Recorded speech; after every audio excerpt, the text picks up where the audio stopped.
Hey, it's your old pal Lucid Stew again. In my last video, I addressed the current state of the California high-speed rail project and let the big ol' elephant in the room why I think the current approach endangers the completion of the project from Los Angeles to San Francisco. If you're unfamiliar with California high-speed rail or do not know what is happening with it right now, I encourage you to check out the link above before watching this video, because then what I'm about to say will make a lot more sense. In order to explain why California high-speed rail is in big trouble, let's look at some of the universes in our multiverse of possible scenarios to explain how things could play out from this point. I've made up decision trees that should cover the major factors that could cause things to go in different directions. Question: will California high-speed rail receive additional funding beyond what has currently been identified? Between the Prop 1A bond, $3.5 billion from the federal government, and a portion of California state cap and trade funds through 2030, the authority currently has about $25 billion identified. The authority's 2033 project update identifies an $8 to $10 billion funding shortfall for the interim operating segment from Merced to Bakersfield. This is the most immediate and pressing issue that California high-speed rail is facing. If no funds are identified, the authority will have enough money to finish and electrify the 119-mile Central Valley segment from Madera to just south of Shafter, in addition to some bookend projects in the Bay Area and LA Basin around 2026. That should leave a few billion to spare, which may be enough to extend the 119-mile segment to Merced or Bakersfield, but not both. As you can see in the chart, the most likely case under this type of scenario is that the project ends and the authority hands the completed right-of-way to Amtrak for an upgraded San Joaquin service or something similar, where the completed right-of-way can be extended and utilized by another entity. There has never been any mention of attempting to run passenger service on the 119-mile segment alone. Madera to Bakersfield would be more viable than the 119-mile segment alone, but again, the authority has never put this forward as an option, and it seems vital for this type of configuration that the California high-speed rail right-of-way reach Merced to hook up with other transit services running north into the Bay Area from the east. The idea of abandoning the project and handing the right-of-way to Amtrak is not a new one, but has never been forwarded by the authority itself. The authority itself has only ever had two goals: the initial operating segment in the shorter term and completion of phase 1 in the longer term. You may find yourself confused about the difference between initial operating segment and interim operating segment. My last video talks about that some, but it's good enough to know that the two are currently equivalent as Merced to Bakersfield. Question: will California high-speed rail receive additional funding beyond what has currently been identified? Possible sources for this are transportation initiatives from the state of California and the federal government. A lot of money is available. The question is if California high-speed rail will get it, and in a timely manner. The first among these possibilities is that the state gets no significant federal funds in a timely manner and has to go it alone. If cap and trade revenues are extended from 2030 to 2050, that will be enough to complete Merced to Bakersfield at some point. It could very well be 2050. I think equally likely is that the state will find $1 billion here and $1 billion there, in addition to the post-2030 cap and trade revenue, and be able to finish up around 2035, which would mean trains running late 2030s. Next scenario, the project gets some decent federal money for Merced to Bakersfield. I think if this happens and there is a shortfall, the state will do what it needs to do to fully fund the segment, and Merced to Bakersfield will be running inside of the 2030 to 2033 range currently provided by the authority. Question: will California high-speed rail receive funding beyond the current $8 to $10 billion shortfall? A little background on this idea. The first part is that the California high-speed rail authority is receiving around $750 million a year from state cap and trade revenues, and this allotment expires in 2030. The authority would like for that to be extended to 2050.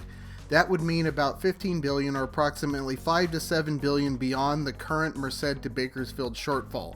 The current plan is to then build the Silicon Valley line and connect it to the completed Merced to Bakersfield section.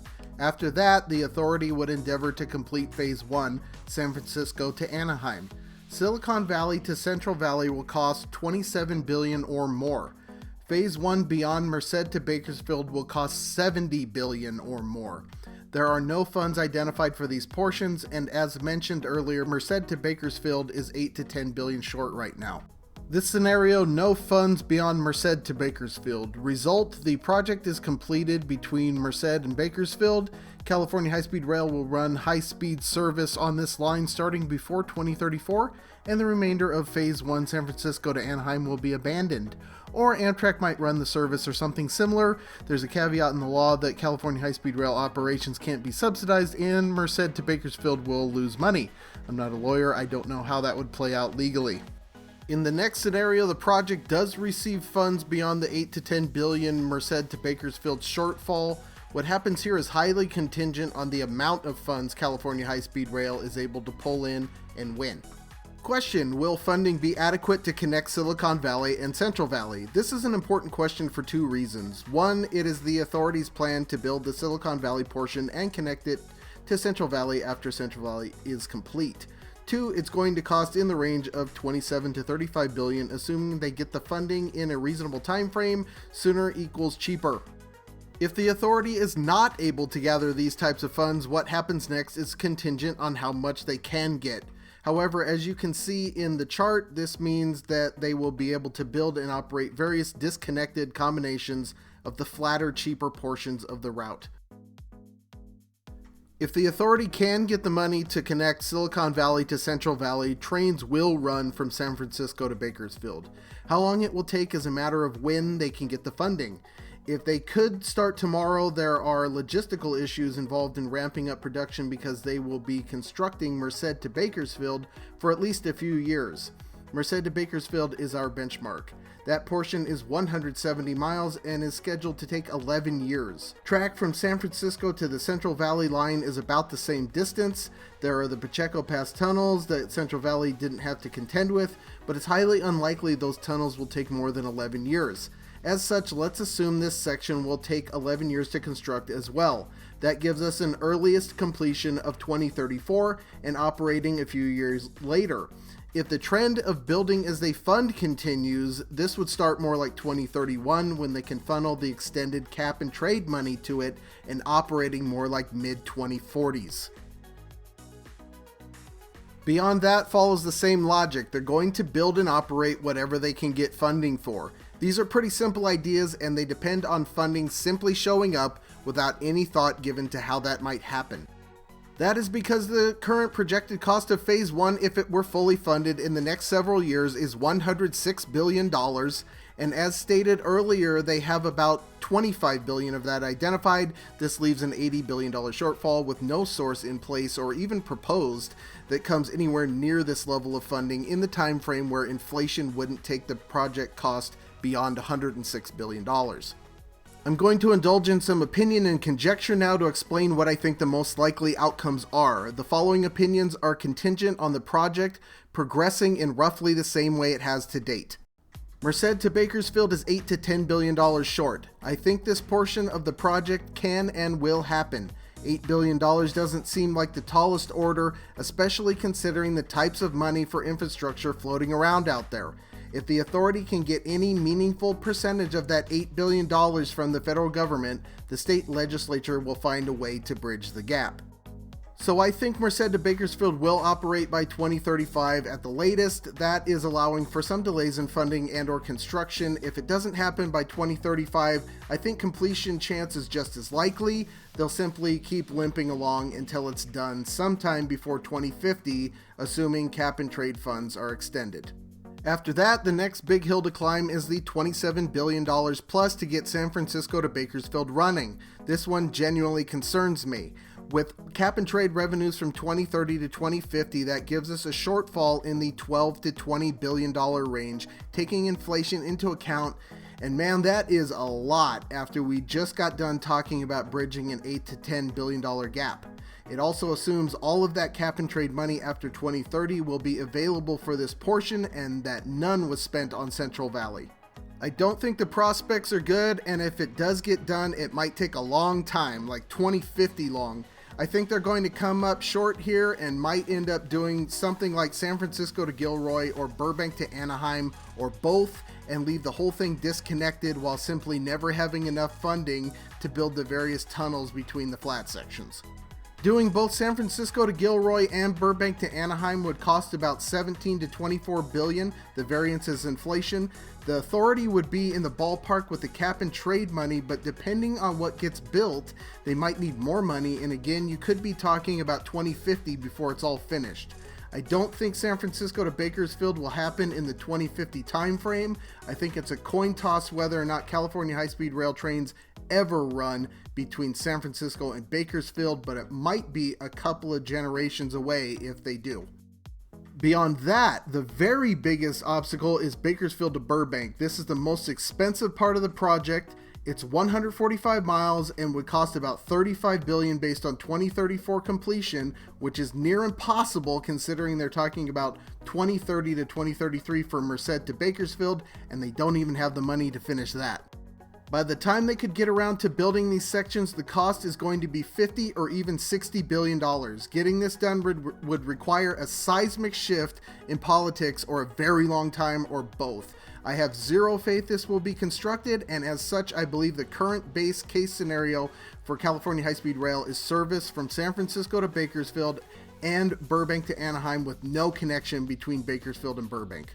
If California does manage to hang in there through the current means, you could seriously be looking at 50 years or more to run high-speed trains from San Francisco to LA, because after Silicon Valley is conceptually done in the early 2040s, you'd still have 4 sections of Phase 1 left that they'd have to build essentially one at a time. I also don't think Phase 2 will happen as envisioned, although I will concede that Merced to Sacramento will look attractive at some point in the distant future. Assuming Central Valley is completed, it will be even more attractive if Silicon Valley is connected to Central Valley and the rest of Phase 1 is indefinitely delayed, although I don't know how Southern California goes along with that while getting next to nothing. There is no real plan for Phase 2, which makes it nearly impossible to estimate. Based on mileage and amount of project selections alone, it should cost at least $70 billion and take 30 plus years to build through the current process. So you're seriously talking 22nd century here and a final cost of as much as $225 billion. So what can be done about what is quickly becoming a funding crisis for California high-speed rail? The best thing that can happen for California high-speed rail is to have an extended and reliable funding source that will cover the current and future cost in a timely manner and will allow the authority to concentrate on building. I'll invite you to follow me on a few conjectures here while we discuss roughly how much money it's really going to take to get California high-speed rail Phase 1 operating. Firstly, according to the authority, Phase 1 has a projected cost of $106 billion and a high estimated cost of $128 billion. However, those estimates are based on Phase 1 being completed by 2034. This is not explicitly stated in the current California high-speed rail literature, but it is carried over from previous business plans. 2034 is a near impossibility, and I will explain why. First of all, the initial 119 miles in the Central Valley segment, which is the quickest, cheapest, and easiest portion of the project to build, will take them 11 years to complete, assuming they can finally stick to the current schedule. Well, look at that. 2034 is 11 years from now, and the remainder of Phase 1 is 3 times the amount of track they're building right now. These sections are far more challenging than the essentially flat, straight portion they're building now. The remainder also contains more than 50 miles of tunnels when the authority has not bored a single inch of tunnel. Another factor is scale. The authority has managed to ramp up to an operation that can utilize about $2 billion in a good year. It took them years to ramp up to that scale, and they're still understaffed after 7 years of construction. Going by the projected base cost, the authority will need to construct at a rate of about $8 billion a year to finish by 2034. Who knows how long it will take them to scale the project by a factor of 4, but by the math I'm using, it would need to be instantaneous, which of course isn't happening. The tunnels are another factor, and it goes beyond the fact that the authority has never overseen the construction of a tunnel. There are 3 tunnels on this project that are 13 miles or longer. When complete, they will all be in the top 30 longest rail tunnels in the world. Can it be done? Sure, it can be done. Is it done every day at breakneck speed by an organization with no tunneling experience? No, it is not. So that's my case for why 2030 is no way not ever happening, and because of that, $106 billion is not a real cost estimate. I'm going to give the authority an extra 6 years, and even that is exceedingly kind. Let's assume phase 1 can be completed by 2040. The authority will thereby need to receive an additional $85 billion, assuming 3% inflation in 17 years to complete by 2040. Simple math, this is $5 billion a year. Things get a little easier if you stretch the project out, but it becomes a matter of diminishing returns. Bottom line, California high-speed rail is going to cost $125 billion or more and needs an additional $5 billion a year until it is done. Question, where will $5 billion per year for 17 years or more come from? The authorities' thought is that their federal partner should give them a bunch of money whenever they need it. Does such a program exist? No, it does not. Is it feasible? No. Could it possibly happen? Yes, there could be a federal high-speed rail fund at some point in the future. There are plenty of federal funds available for infrastructure projects right now. California high-speed rail will probably get some, but remember, we're really going to need a consistent stream of revenue to pay for this. The amount necessary is not going to come from an infrastructure bill here and there. Something in this vein may get Merced to Bakersfield running, but there is so much more to go after that. I think the federal government will probably kick in some money if California does, and California will probably kick in some money if the federal government does, and you end up with a chicken or the egg thing where they're waiting on each other to infinity. Someone needs to take the initiative. It doesn't look like it will be the federal government for the time being. It could end up being some sort of Green New Deal thing takes care of it, but you have at least an entire generation of Congress people to turn over before that's happening. In this next scenario, California takes the initiative. California comes up with a way to lump sum Merced to Bakersfield to completion. Let's say another $9 billion from bonds or $9 billion one-time payment from the general fund. I don't think either will happen, but this would get Bakersfield to Merced running. This would double down on the commitment, and since this is what the feds are looking for, would probably get federal money flowing more easily. Again though, we're not getting a steady stream of revenue, but this would lower the amount the state would need to pull in every year at least. In the next scenario, California goes all in. Realistically, California is going to be able to get $10 or $20 billion from the federal government at various times over the next 20 years if it remains committed to finishing phase 1 and can demonstrate a path to that actually happening. If California goes all in, it would need to generate roughly $60 to $70 billion for the project over 17 years, or about $4 billion a year. What does all in mean? It means real, stable revenue streams totaling the proper amount over the required time frame. Let's keep in mind that the following ideas are made easier if California takes the initiative at the same time. Solution number 1, increase California's gas tax. The gas tax currently brings in about $7 billion a year. An increase of 30 to 40 cents per gallon would meet California high-speed rail's needs. This would need to remain in place for 15 to 20 years. Likeliness? I don't think it's that bad. If there's one thing Californians love, it's raising taxes, especially for someone else. But we better make it quick because all gas, new vehicle sales will be banned starting 2035. Chances of a gas tax increase are also not that good. Gas in California is pretty expensive compared to the vast majority of the country. You might also need to split the money with something nobody can vote against, like building children's hospitals. Another capable source would be a statewide half-cent sales tax increase. Likeliness? I think it's low. California's sales tax is already pretty high, and sales taxes tend to affect lower income people more. Last major source is alteration of Proposition 13 rules as they apply to commercial real estate. This is already in the works. However, the plan is to shuttle that money to education. Likeliness? High. Likeliness California high-speed rail will get the money? Very low. And that is it. It is not looking good. California needs magically delicious federal funds, or it needs to raise its gas tax. Otherwise, I think this project will either stall out and go away or take a very long time to finish. My top 3 scenarios are: number 1, all the flat parts disconnected running around 2050. Number 2, Merced to Bakersfield only running around 2035. Number 3, San Francisco to Bakersfield and Burbank to Anaheim running around 2050. My bottom 3 scenarios are: number 1, phase 2 gets built. Number 2, Phase 1 is completed. Number 3, majority funding from the federal government. Let me know what you think about my assessment in the comments. If you have any opinions about California high-speed rail, let me know in the comments and we'll talk about it. Not sure what's next. I might do an update video each month when the authority has a board meeting. I'm also thinking about doing a video about why California has such a big problem with water. That might take some time, but that's all for now. Until next time, I'll see you on that big beautiful freeway.